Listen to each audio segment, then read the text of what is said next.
Hey guys, how's it going? Adam or Vox here, and it seems like a lot of you all have had trouble installing Windows 10 from the normal update.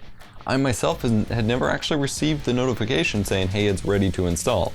I reserved it and it clearly downloaded probably about half of it, but I never actually got the notification.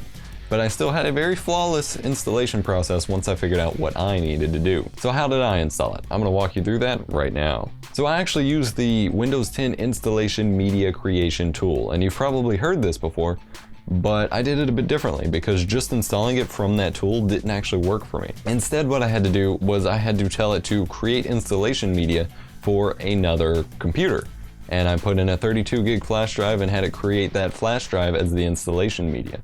It took forever to download and forever to create the media, but once that was done, then I had a Windows 10 installation USB drive. Now there's something very important here.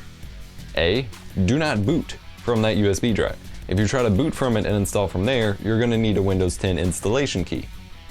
You don't have a Windows 10 installation key, you have a reserved upgrade. The upgrade doesn't actually give you a key, and I tried it on my main computer. Using your Windows 7 or 8 key does not work either. So you still have to run the installation from within Windows. This was a bigger problem on my main desktop because it automatically detected the USB drive and started trying to boot from it every time it reset during the installation process. So if your computer's set to do that, either change that setting in the BIOS or simply unplug the flash drive until that Windows circle starts loading and then plug it back in each time it's restarting during the installation process.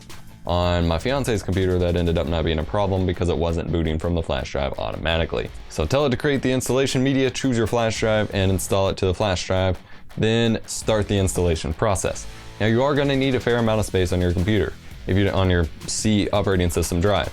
This was a problem on my fiance's computer because it's only a 60 gig solid state drive, it's an older solid state drive, and so I ended up having to clear off a bunch of stuff. But once you have enough space, because it'll tell you, hey, we don't got enough space for this. Once you have enough space, go ahead and install it, and it should work perfectly. Now, there is a million and one reasons why the installation might not work for you or might cause problems for you, etc. So I can't compensate for everyone. But this was two different computers, one running Windows 8.1, one running Windows 7, and it worked great. Something I would like to mention is that the Windows 7 Windows version types are actually different than Windows 8 and 10. Windows 8 and 10 translate perfectly. If you had Windows 8 Pro, you're getting Windows 10 Pro, etc. Windows 7 had different version names. Windows 7 Home should still be the same. However, Windows 7 Ultimate is actually Windows 10 Pro, so keep that in mind. And make sure in the installation when you create your media that you selected English or whatever your language is. By default, it's set to like the highest one on the list. But go ahead and run the installation process, and when it's done, you should have a Windows 10 installation.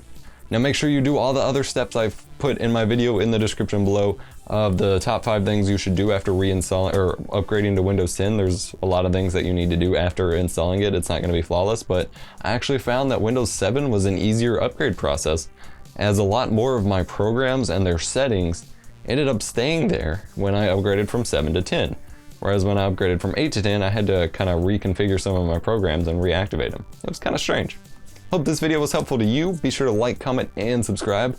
Let me know what other Windows 10 videos you'd like to see in the comment section down below, and I'll see you next time.